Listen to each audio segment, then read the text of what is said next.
श्रीमद् भगवद गीता था रूप, अध्याय 11, अध्याय का नाम विराट रूप, श्लोक संख्या 48।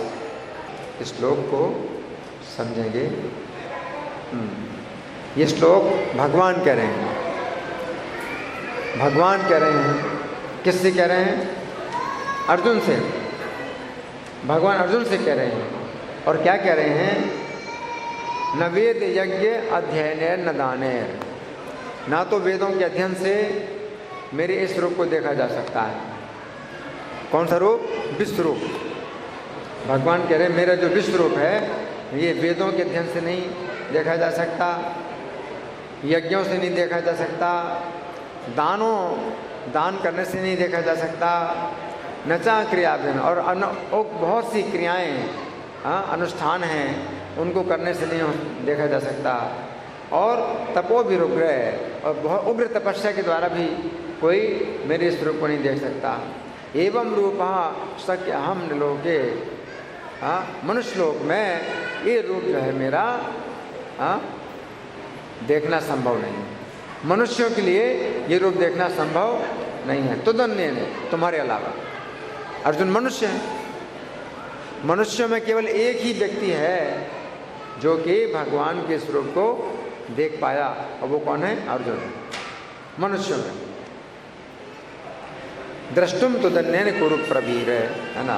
तो हम सुनेंगे प्रभुपाद तात्पर्य में क्या लिखते हैं। श्रील प्रभुपाद की जय। इस प्रसंग में दिव्य दृष्टि को भली भांति समझ लेना चाहिए। ये दिव्य दृष्टि है। अर्जुन को भगवान ने क्या कहा था कि इन नेत्रों के द्वारा तुम मेरे विश्व रूप को नहीं देख सकते हो, इसलिए मैं तुम्हें दिव्य नेत्र देता हूँ। तो भगवान का जो विश्व रूप है अर्जुन ने जो देखा है वो कैसे देखा है? भगवान ने ही नेत्र दिए। इन नेत्रों के द्वारा नहीं कोई देख सकता। तो भगवान अर्जुन को दिव्य नेत्र दिए। तो यहाँ प्रभुपाद लिखते हैं कि दिव्य दृष्टि को भली भांति समझ लेना चाहिए। तो यह दिव्य दृष्टि किसके पास हो सकती है? विचार करिए, ये दिव्य दृष्टि किसके पास हो सकती है? भगवान अर्जुन को दिव्य दृष्टि प्रदान की तो अर्जुन को दिव्य दृष्टि प्राप्त हुई, और नहीं तो किसके पास हो सकती है? तो प्रभुपाद लिखते हैं दिव्य का अर्थ है दैवी। जब तक कोई देवता के रूप में दिव्यता प्राप्त नहीं कर लेता तब तक उसे दिव्य दृष्टि प्राप्त नहीं हो सकती। तो दिव्य दृष्टि किसके पास होती है? देवताओं के पास होती है ना। अर्जुन को भगवान ने दिव्य दृष्टि दी थी, है ना, तो अर्जुन देख पाए। और दिव्य दृष्टि देने से ही काम नहीं चलता, भगवान ने अपना रूप प्रकट भी किया। तो दोनों बातें हैं। भगवान के विश्व रूप को देखने के लिए पहली बात कि भगवान अपना दिव्य रूप प्रकट करें, फिर दूसरी बात अर्जुन को दिव्य दृष्टि दें। दोनों बातें, एक से काम नहीं चलेगा। अगर भगवान अपना विश्व रूप प्रकट कर देते हैं या अर्जुन को दिव्य दृष्टि नहीं देते हैं तो अर्जुन नहीं देख सकते। या अर्जुन को भगवान दिव्य दृष्टि देते हैं लेकिन अपना विश्व रूप प्रकट ना करें तो अभी नहीं देख सकते। तो दोनों बातों की आवश्यकता है। भगवान अपना विश्व रूप प्रकट भी करें और अर्जुन को दिव्य नेत्र भी दें, तब देख पाएंगे। हाँ, जब तक कोई देवता के रूप में दिव्यता प्राप्त नहीं कर लेता तब तक उसे दिव्य दृष्टि प्राप्त नहीं हो सकती। और देवता कौन है? वैदिक शास्त्रों का कथन है कि जो भगवान विष्णु के भक्त हैं वे देवता हैं। विष्णु भक्ता स्मृता देवा। भगवान के भक्त देवता होते हैं। दो प्रकार के लोग हैं। किसके बच्चे शोर कर रहे हैं? आपकी जिम्मेदारी है आपके बच्चे बिल्कुल शोर ना करें। या तो बच्चों को शांत करिए या बाहर ले जाइए, बिल्कुल शांत। देवता और असुर दो प्रकार के लोग होते हैं। असुरों में भी बहुत तपस्या होती है, तपस्या करते हैं, लेकिन भगवान के विरोधी होते हैं वो, है ना। तो उनके पास दिव्य दृष्टि नहीं हो सकती। केवल देवताओं के पास दिव्य दृष्टि होती है क्योंकि वे भगवान के सहयोगी हैं। असुरों के पास बहुत शक्तियां होती हैं लेकिन दिव्य दृष्टि नहीं हो सकती, है ना। दिव्य दृष्टि केवल देवताओं के पास होती है क्योंकि देवता लोग भगवान के सृष्टि के कार्य में सहयोग देते हैं, है ना।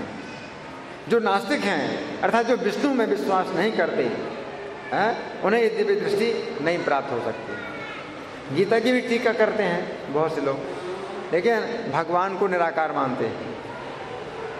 तो ये भगवान का जो विश्व रूप है वो उनके लिए नहीं है, उनको दिव्य दृष्टि नहीं प्राप्त हो सकती जो भगवान को निराकार मानते हैं ना।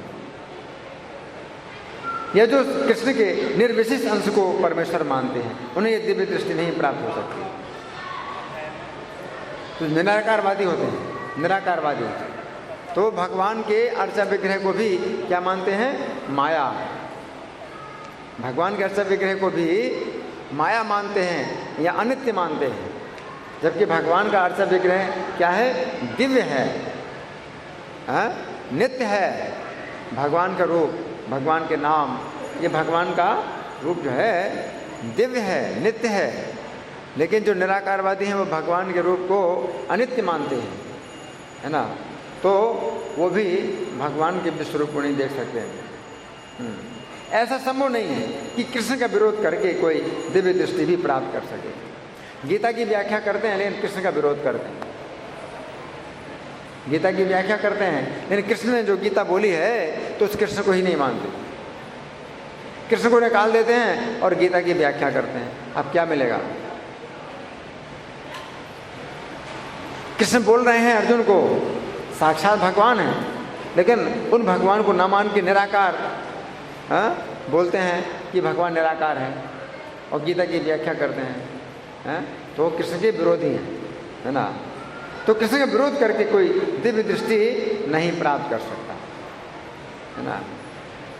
दिव्य बने बिना दिव्य दृष्टि प्राप्त नहीं की जा सकती।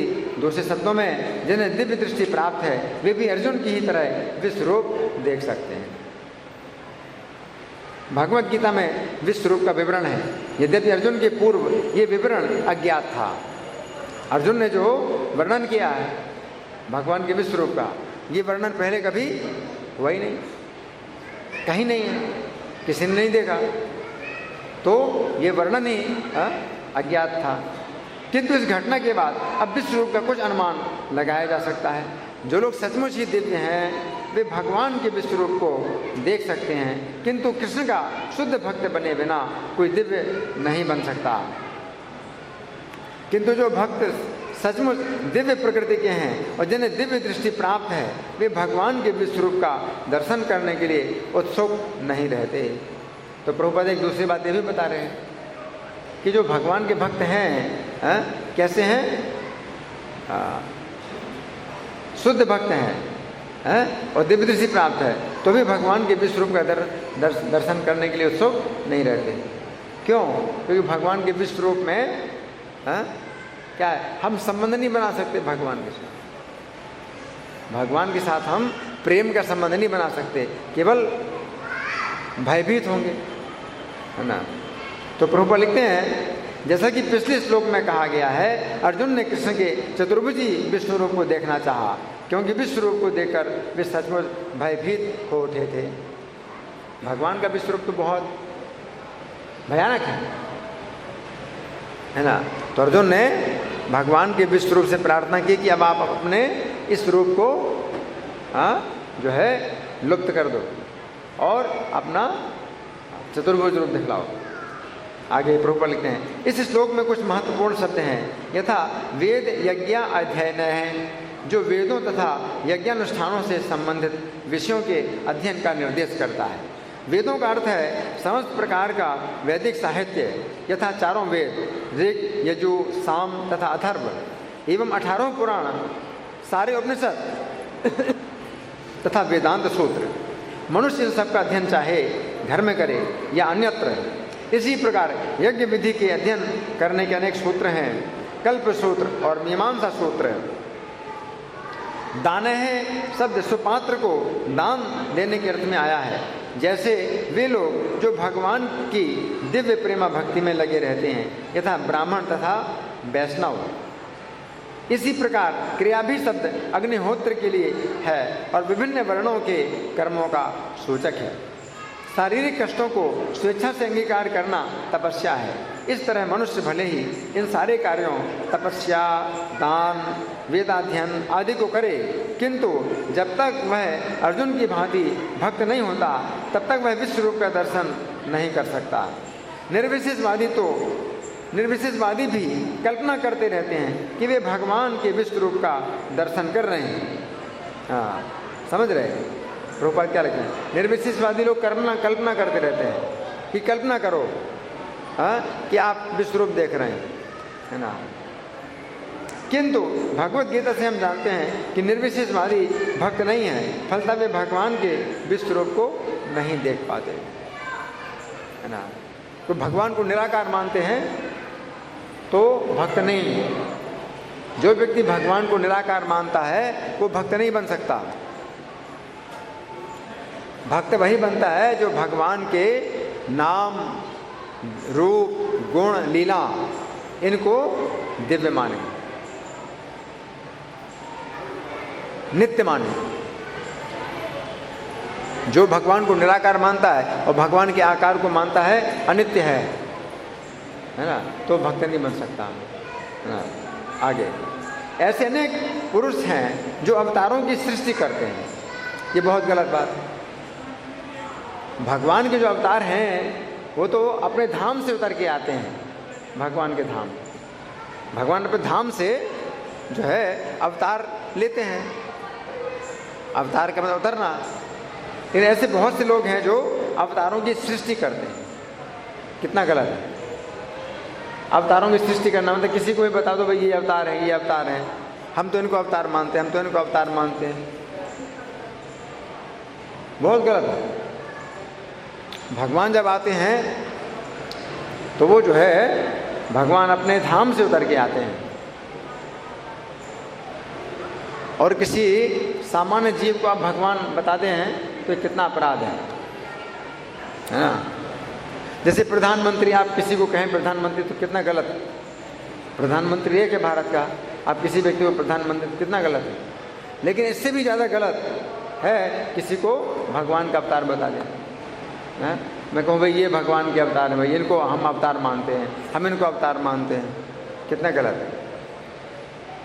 भगवान जो है अनंत ब्रह्मांडों के स्वामी, अगर वो आए अपनी इच्छा से तो वे जो है मतलब भगवान हैं, वे अवतार कहलाते हैं।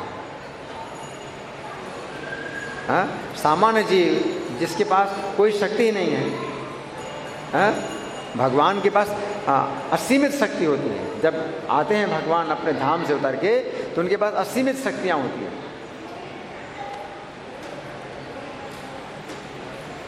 आपके पास क्या शक्ति है? आप कहें मैं अवतार हूँ, मुझे अवतार मानो, आपके पास क्या शक्ति है? आप अपना विश्व रूप दिखा सकते हैं? भगवान अपना विश्व रूप दिखा रहे हैं, है ना। तो कौन दिखा सकता है? तो अवतारों की सृष्टि करते हैं वे झूठे ही सामान्य व्यक्ति को अवतार मानते हैं, किंतु ये मूर्खता है। हमें तो भगवत गीता का अनुसरण करना चाहिए, अन्यथा पूर्ण आध्यात्मिक ज्ञान प्राप्ति की कोई संभावना नहीं है। आपको फिर कभी भी आध्यात्मिक ज्ञान नहीं मिल सकता कि हम तो भाई इनको अवतार मानते हैं, हम तो इनको अवतार मानते हैं। ये बद्ध जीव हैं, कर्म से बंधे हुए जीव हैं, ये अवतार नहीं हो सकते, है ना। यद्यपि भगवत गीता को भगवत तत्व का प्राथमिक अध्ययन माना जाता है तो भी ये इतना पूर्ण है कि कौन क्या है इसका अंतर बताया जा सकता है। भगवत गीता शुरू की बातें हैं, लेकिन फिर भी इससे भी जो है आपको पूरी बातें पता चलती हैं कि कौन क्या है। छद्म अवतार के समर्थक ये कह सकते हैं कि उन्होंने भी ईश्वर के दिव्य अवतार विश्व रूप को देखा है ना। तो कुछ लोग झूठ मूठ बोल देते हैं, भाई हमने तो विश्व रूप देखा, हम तो इनको भगवान मानते हैं, इन्होंने हमको अपना विश्व रूप दिखा दिया है। ऐसे भी कुछ लोग बातें बनाते हैं, किंतु ये स्वीकार्य नहीं है, क्योंकि यहाँ पर ये स्पष्ट उल्लेख हुआ है कि कृष्ण का भक्त बने बिना ईश्वर के विश्व रूप को नहीं देखा जा सकता। जब तक कृष्ण के भक्त नहीं बनते, कृष्ण को अवतार नहीं मानते और इनको अवतार मानते, उनको अवतार मानते, तो क्या विश्वरूप देख रहे हैं। कृष्ण अपना विश्वरूप दिखाते हैं अर्जुन को, और आप कृष्ण को नहीं मानते भगवान, और किसी को भी भगवान मान लो और कहो कि भाई इन्होंने हमको अपना विश्वरूप दिखलाया है, तो कभी भी ये बात नहीं मानी जाएगी कि कृष्ण को आप भगवान नहीं मानते और इनको भगवान मानते, इनको भगवान मानते, और कहें भाई हम इनको भगवान मानते हैं, इन्होंने हमको अपना विश्वरूप दिखाया, तो ये नहीं मानी जाएगी, है ना। कृष्ण को भगवान ना मान करके किसी व्यक्ति को भगवान माने और कहे हमने विश्वरूप देख लिया, गलत है। अतः पहले कृष्ण का शुद्ध भक्त बनना होता है, तभी कोई दावा कर सकता है कि वो विश्वरूप दर्शन करा सकता है जिसे उसने देखा है। कृष्ण का भक्त कभी भी छद्म अवतारों को या इनके अनुयायियों को मान्यता नहीं देता। जो कृष्ण का भक्त है वो ऐसे नहीं मान्यता देगा कि भाई चलो इनको भी भगवान मान लो, कृष्ण भी भगवान है, ये भी भगवान है। कृष्ण का भक्त ऐसा नहीं होता। जो कृष्ण का भक्त होता है वो चतुर होता है, वो मूर्ख नहीं बनता कि चलो कृष्ण को भी भगवान मान लो, इनको भी भगवान मान लो, इनको भी भगवान मान लो, इनको भी भगवान मान लो, ये भी भगवान, ये भी भगवान और कृष्ण भी भगवान। ऐसा नहीं, जो कृष्ण का भक्त है ऐसा नहीं होता। यहाँ प्रभुपाद का तात्पर्य समाप्त हुआ है। अब इस श्लोक के श्री भगवान ने कहा में जो चर्चा हुई है उसमें से कुछ मैं पढ़ के सुनाऊंगा, आप लोग बड़े ध्यान से सुनें।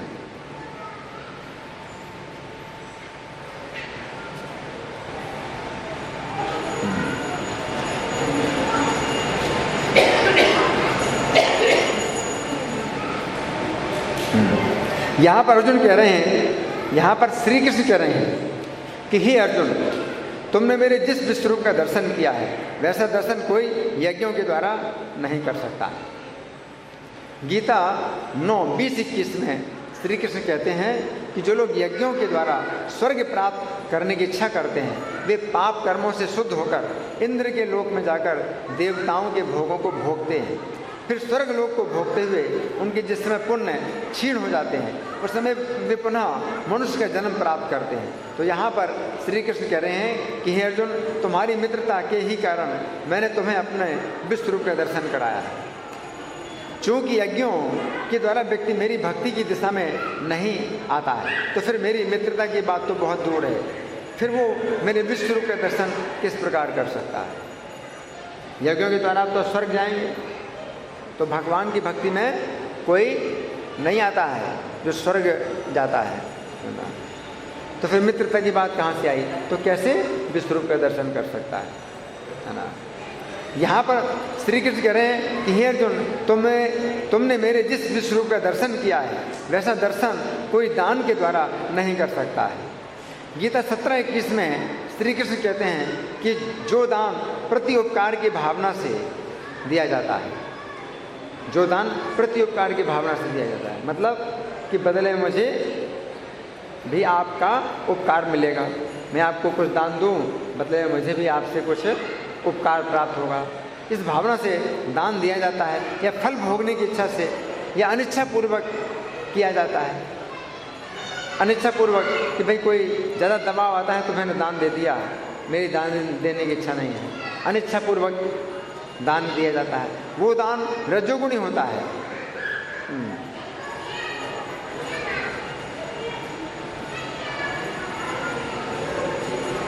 तो यहाँ पर श्री कृष्ण कह रहे हैं कि हे अर्जुन, तुम्हारी मित्रता के कारण मैंने तुम्हें अपने जिस विश्वरूप का दर्शन कराया है वो दर्शन रजोगुणी दान के द्वारा नहीं प्राप्त हो सकता है। इस दान से व्यक्ति मेरी भक्ति की दिशा में भी नहीं आता है, फिर मेरी मित्रता की बात तो बहुत दूर है, फिर वो मेरे विश्वरूप का दर्शन किस प्रकार कर सकता है। फिर यहाँ पर श्री कृष्ण कह रहे हैं कि हे अर्जुन, तुमने मेरे जिस विश्वरूप का दर्शन किया है वैसा दर्शन कोई पुण्य कर्मों से नहीं कर सकता है। कैसे पुण्य कर्मों से नहीं कर सकता है? भागवत 3:32-16-18 में कहा गया है कि जो लोग संसार के प्रति अत्यधिक आसक्त हैं वे अपने नियत कर्मों को बड़े ही ढंग से करते हैं। वे इन कर्मों को श्रद्धापूर्वक परंतु फल की कामना से करते हैं।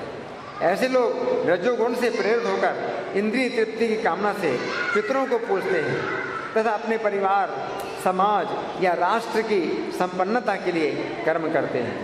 ऐसे लोग श्री कृष्ण से विमुख होने के कारण श्री कृष्ण की लीलाओं में रुचि नहीं लेते हैं। तो यहाँ पर श्री कृष्ण कह रहे हैं कि हे अर्जुन, तुम्हारा मित्र होने के कारण मैंने तुम्हें जिस विश्वरूप का दर्शन कराया है, उस विश्वरूप का दर्शन सकाम पुण्य कर्मों से नहीं हो सकता है। सकाम पुण्यों से व्यक्ति भक्ति की दिशा में भी नहीं आता है। फिर मेरी मित्रता की बात तो बहुत दूर है, फिर वो मेरे विश्वरूप का दर्शन किस प्रकार कर सकता है।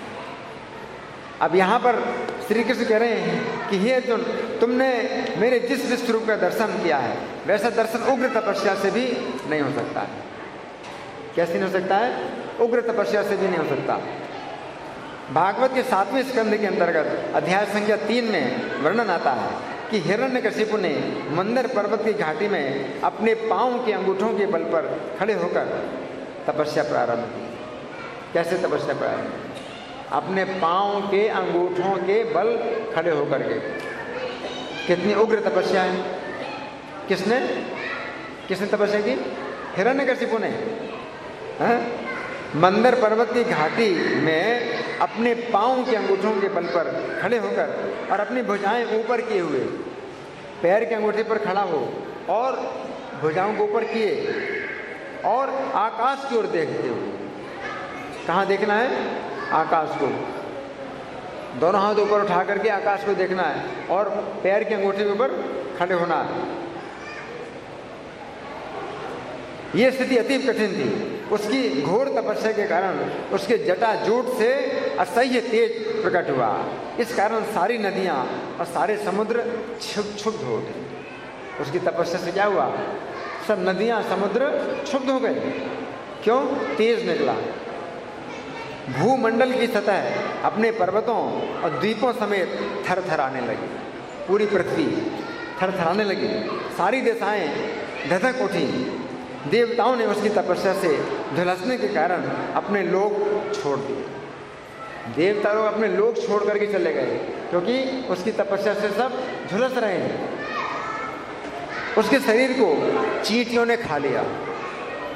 तपस्या इतनी कठिन और चींटियां उसके शरीर को खा रही हैं। किसके शरीर को खा रही? हिरण्यकशिपु के शरीर को। उसके शरीर की केवल अस्थियां रह गई। क्या रह गई? अस्थियां, है ना, अस्थि पंजर, कंकाल, वो रह गया। तो यहाँ पर श्री कृष्ण कह रहे हैं कि हे अर्जुन, तुम्हारी मित्रता के कारण मैंने तुम्हें जिस विश्वरूप का दर्शन कराया है वैसा दर्शन उग्र तपस्या से भी नहीं हो सकता है। ऐसी तपस्या से व्यक्ति भक्ति की दिशा में भी नहीं आता है। फिर मेरी मित्रता की बात तो बहुत दूर है, फिर वो विश्वरूप का दर्शन किस प्रकार कर सकता है।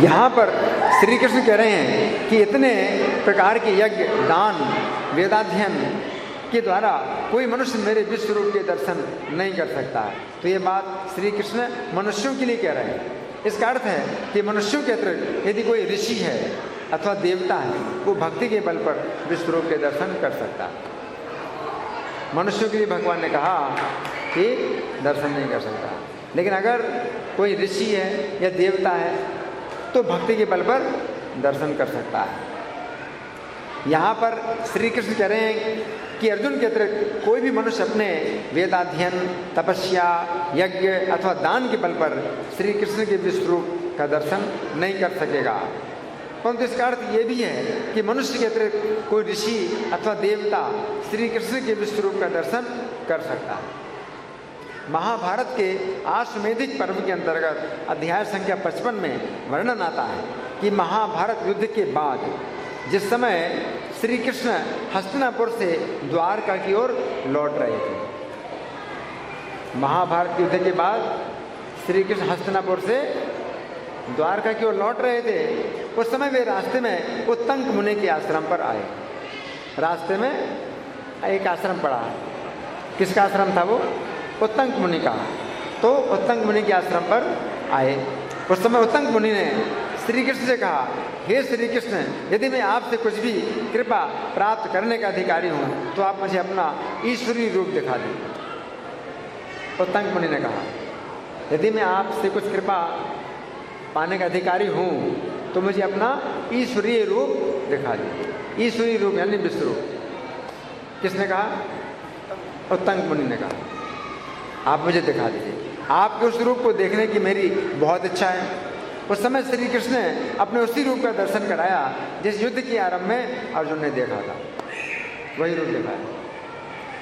भगवान तो अर्जुन से कह रहे हैं कि मनुष्यों में कोई आगे चल करके नहीं देख पाएगा, लेकिन अभी दिखाया। लेकिन जिसको दिखाया वो कौन है? मनुष्य नहीं। कौन है? कौन है? ऋषि। ऋषि हैं। उत्तंक मुनि ने उस विश्व रूप का दर्शन किया जो हजारों सूर्यों के समान प्रकाशमान और बड़ी बड़ी भुजाओं से सुशोभित था। उससे प्रज्वलित अग्नि के समान लपटें निकल रही थी। उसके सभी ओर मुख थे और संपूर्ण आकाश को घेर कर खड़ा था। उस समय उत्तंक ऋषि बहुत विस्मित हुए और उन्होंने भी अर्जुन के समान विश्व रूप की स्तुति की। जैसे अर्जुन ने स्तुति की ना विश्व रूप की, कि मैं देख रहा हूँ आप ऐसे हैं, मैं देख रहा हूँ आप ऐसे हैं, ऐसे उत्तंक मुनि ने भी दर्शन किया और स्तुति की कि मैं देख रहा हूँ आप ऐसे हैं, मैं देख रहा हूँ। तो यहाँ पर श्री कृष्ण कह रहे हैं कि आगे मनुष्य में कोई भी श्री कृष्ण के विश्व रूप का दर्शन अपनी तपस्या, यज्ञ या दान के बल पर नहीं कर सकेगा।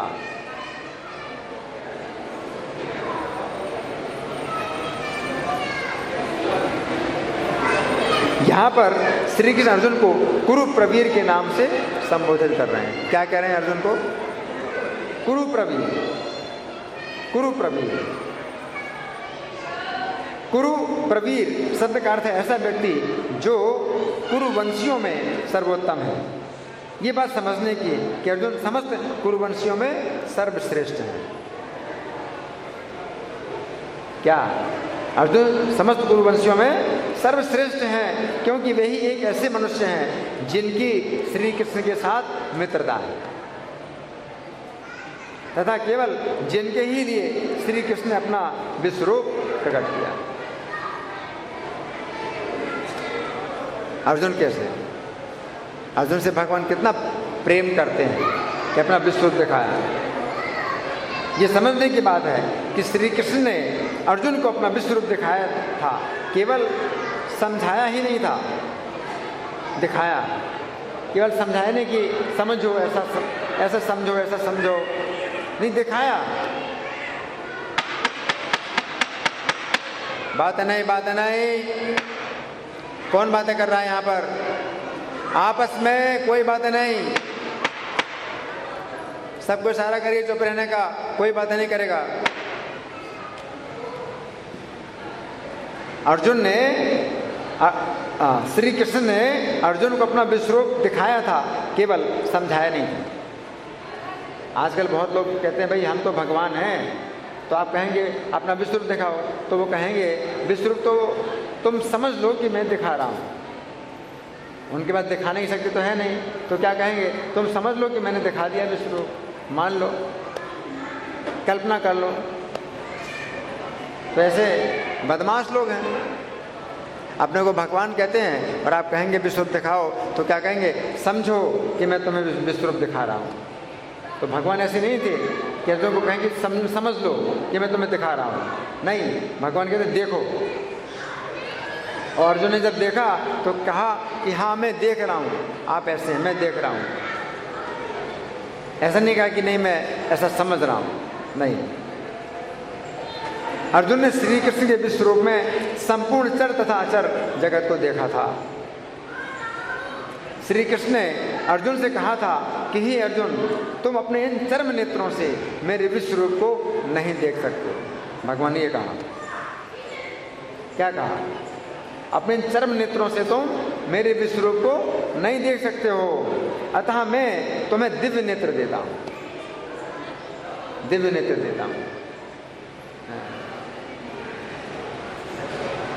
इन आंखों से आप कितना देख पाएंगे? हैं, इन आँखों से आप इतना नहीं देख सकते, है ना। मान लीजिए आप बाहर निकल जाएं, है ना, तो आप सूर्य है, चंद्रमा है ना, ये आपको कितने छोटे दिखाई देते हैं। इतनी दूरी में जो है आपको बहुत सी चीज़ें दिखाई नहीं पड़ेंगी, है ना, दूर की चीज़ें दिखाई नहीं पड़ती हैं या बहुत छोटी छोटी दिखाई पड़ती हैं। लेकिन दिव्य नेत्र अगर मिल जाए तो हर चीज़ आपको जो है पूरे अपने रूप में दिखाई देगी, अपने रूप में दिखाई देगी। तो भगवान कहते हैं अर्जुन से, अतः मैं तुम्हें दिव्य नेत्र देता हूँ। इसलिए जो लोग अपनी कल्पना के ही द्वारा संतुष्ट हो जाते हैं कि उन्होंने भगवान का विश्व रूप देख लिया है तथा किसी भी दुष्ट को भगवान मान लेते हैं, उनका ये दुर्भाग्य है, ये दुर्भाग्य है। क्या दुर्भाग्य है? क्या दुर्भाग्य है? किसी को भी भगवान मान लो और मान लो कि हाँ हमने विश्व रूप देख लिया, ऐसा नहीं। अर्जुन ने भगवान का विश्व रूप देखा तो अर्जुन जो है वर्णन कर रहे हैं कि मैं ऐसा देख रहा हूँ आपको कि आप ऐसे हैं, ऐसे हैं, वर्णन कर रहे हैं।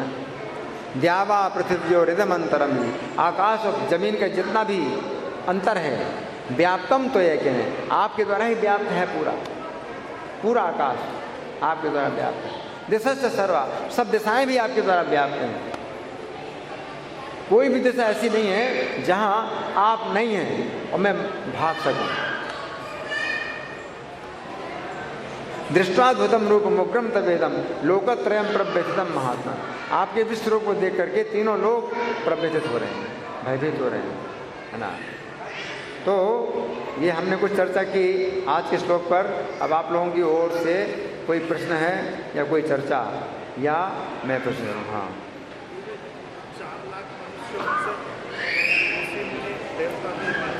तो हैंड माइक नहीं है?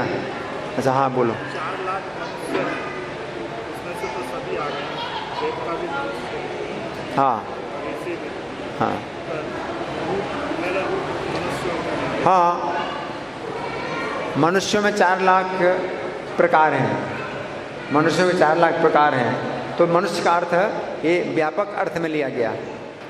लेकिन फिर जब हम मनुष्य कहते हैं तो मनुष्य का मतलब इस पृथ्वी के जो मर्द प्राणी हैं, है ना। तो यहाँ पर जो भगवान कह रहे हैं कि नृलोके, नर नृलोके, जो नृलोक में, हाँ, नृ का मतलब मनुष्य, लोक मनुष्य लोक, तो मनुष्य लोक तो यही है ना। तो मनुष्य लोक में, हाँ, दृष्टुम तो धन्य, मनुष्य लोक में कोई नहीं देख सकता, ठीक है ना। और कोई प्रश्न किसी का? मैं प्रश्न करूं? ठीक है, मैं प्रश्न करता हूं। तो आज के श्लोक में भगवान ने कौन कौन सी बातें बताई हैं जिनके द्वारा उनके रूप को नहीं देखा जा सकता, उनके विश्व रूप को नहीं देखा जा सकता? कौन बताएगा? हाँ, पहला क्या है? हाँ माता जी, पहला क्या है? वेदों के द्वारा, वेदों के अध्ययन के द्वारा कोई मेरे रूप को नहीं देख सकता, है ना। तो वेदों का अध्ययन का मतलब क्या है? पुराण भी है, महाभारत भी है, हाँ, वैदिक साहित्य है, हाँ, उपनिषद भी है, वेदांत सूत्र भी है। तो इसको पढ़ करके भी मेरे इस रूप को नहीं देख सकता। जब भगवान कह रहे हैं मेरे विश्व रूप को नहीं देख सकता, तो वास्तव में देखने की बात कर रहे हैं, अपनी कल्पना की बात नहीं करेंगे। कल्पना करो। तो पहली बात है वेदों के अध्ययन के द्वारा नहीं देख सकते हैं। और दूसरा क्या कहा? यज्ञ, नवेद यज्ञ, यज्ञों के द्वारा भी। तो यज्ञों के द्वारा लोग बहुत जो है पूजा करते हैं, बड़ी बड़ी पूजा करते हैं, लेकिन कोई यज्ञों के द्वारा भी नहीं देख सकता। फिर तीसरा है दान, दान के द्वारा भी कोई भगवान के रूप को नहीं देख सकता। दान के द्वारा लोगों को बहुत से पुण्य प्राप्त होते हैं, लेकिन भगवान का रूप कोई नहीं देख सकता। नचा क्रिया धर्म, और बहुत सी क्रियाएं हैं या उग्र तपस्या, उसके द्वारा भी कोई भगवान के रूप को नहीं देख सकता, है ना। उग्र तपस्या का उदाहरण हमने दिया था, क्या, किसका?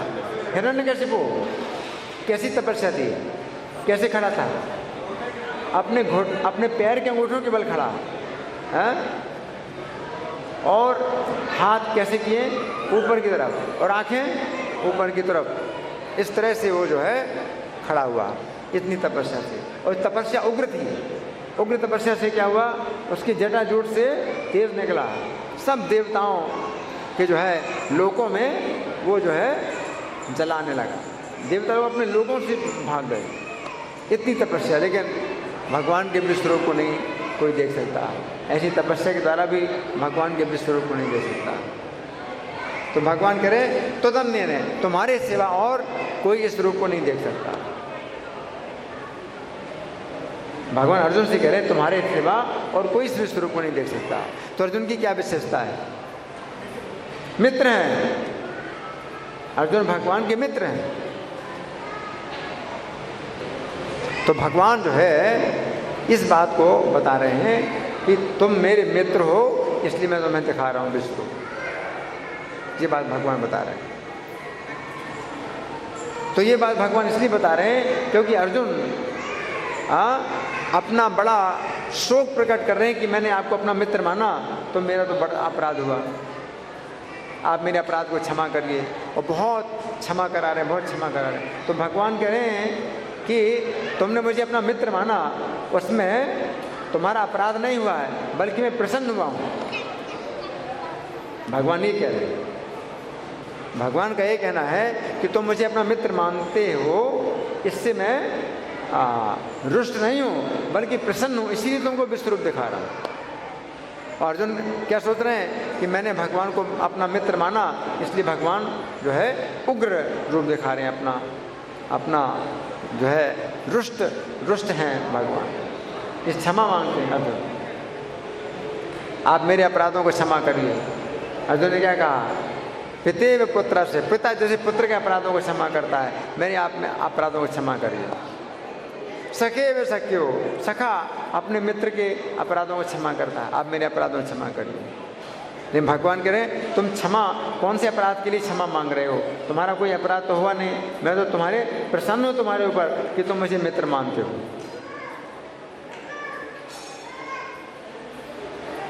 तो आज के श्लोक में भगवान अर्जुन की विशेषता बता रहे हैं कि तुम्हारे अलावा और कोई देख नहीं सकता है, मैं तुम पर प्रसन्न हूँ। अर्जुन क्या शोक कर रहे हैं कि मैंने आपको कृष्ण बोला, यादव बोला, सखा बोला, मेरे से बहुत अपराध हुआ है, मैंने बहुत अपराध किया कि आपको सखा और यादव और कृष्ण बोलता था।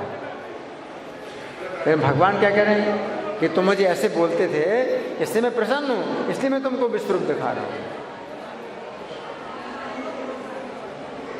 और अर्जुन क्या कह रहे हैं? मुझे क्षमा करिए, मैंने आपको ऐसा सब बोला। तो ये भगवान का गुण है।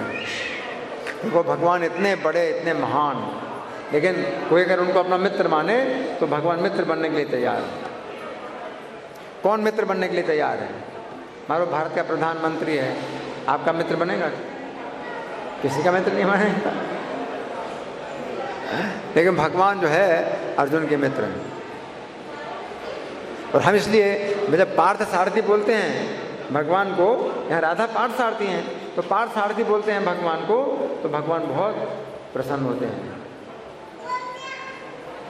नहीं तो कोई दूसरा व्यक्ति बुरा मान जाएगा। क्यों? सारथी माने ड्राइवर, अर्जुन के ड्राइवर, अर्जुन के ड्राइवर बोला है ना। वो भगवान जो है अनंत ब्रह्मांडों के स्वामी, उनको अर्जुन का ड्राइवर बोलते हो, है ना। कितना गलत। भगवान का ऐसा स्वभाव है कि भगवान ज़्यादा प्रसन्न होते हैं। आप भगवान को बोलेंगे अनंत ब्रह्मांडों के स्वामी हैं, जगन निवास, देवेश, अनंत, इन नामों से हम भगवान को पुकारते हैं, तो भगवान स्वीकार करते हैं, अच्छा है। लेकिन अगर कहें आप अर्जुन के सारथी हैं आप, तो भगवान ज़्यादा प्रसन्न होते हैं कि हाँ मैं अर्जुन का सारथी हूँ। लेकिन फिर कुछ मूर्ख लोग हैं, अर्जुन के सारथी हैं, तो फिर भगवान की महिमा को नहीं मानते। तो ये अपनी मूर्खता है, ये भगवान की महिमा है कि इतने महान होकर के भी अर्जुन के सारथी जो है बने, तो उनकी महानता है। अब कोई व्यक्ति मूर्खता से कहे कि अर्जुन के सारथी बन गए तो फिर महानता इनकी क्या रही? कोई महानता नहीं रही, तो उसकी मूर्खता। तो भगवान की जो है हमें महानता माननी चाहिए कि भगवान कितने महान। जीव भगवान के इस गुण से अगर ईर्ष्या करे और भगवान से दूरी बनाए तो उसका ही नुकसान है।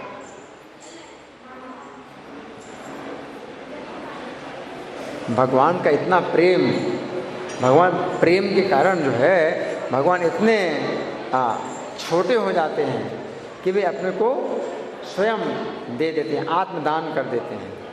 अर्जुन के सखा बन गए, किसी के पुत्र बन जाते हैं। तो ये भगवान का जो है इस गुण का अगर लाभ उठाएं तो हम जो है भाग्यशाली हैं। लेकिन भगवान के इस गुण को ना मान करके दोष माने कि अगर किसी के पुत्र बन जाते हैं तो फिर उनकी क्या महिमा रही, ऐसा सोच करके भगवान का जो है दोष मानने लगे हैं, तो फिर जो है वो दुर्भाग्य है। जैसे दुर्योधन था, तो दुर्योधन क्या बोलता था कि मैं कृष्ण को मानता हूँ कि भगवान है, लेकिन अर्जुन के हमेशा पक्ष में रहते हैं तो मैं कृष्ण को नहीं मानता।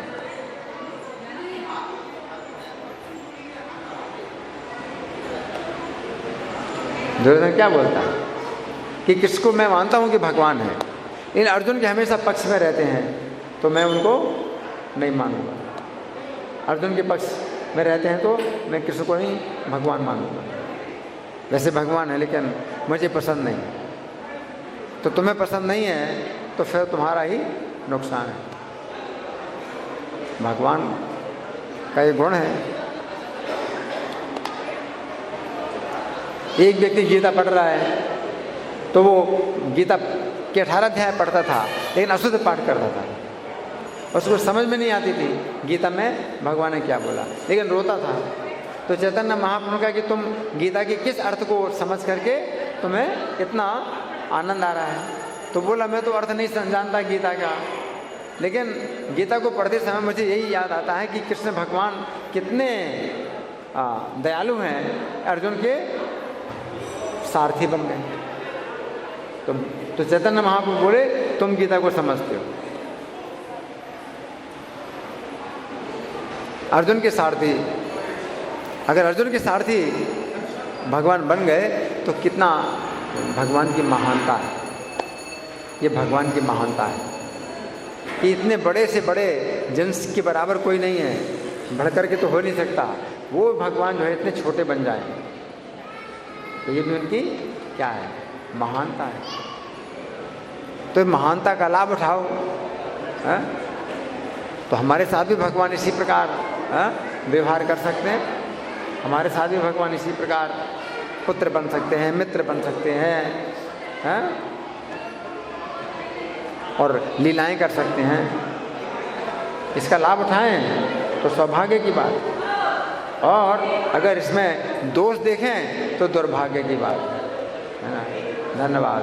ग्रंथराज श्रीमद् भगवद गीता की जय, श्रील प्रभुपाद की जय, राधा पार्षद ललिता विशाखा और निताई सीताराम लक्ष्मण हनुमान की जय।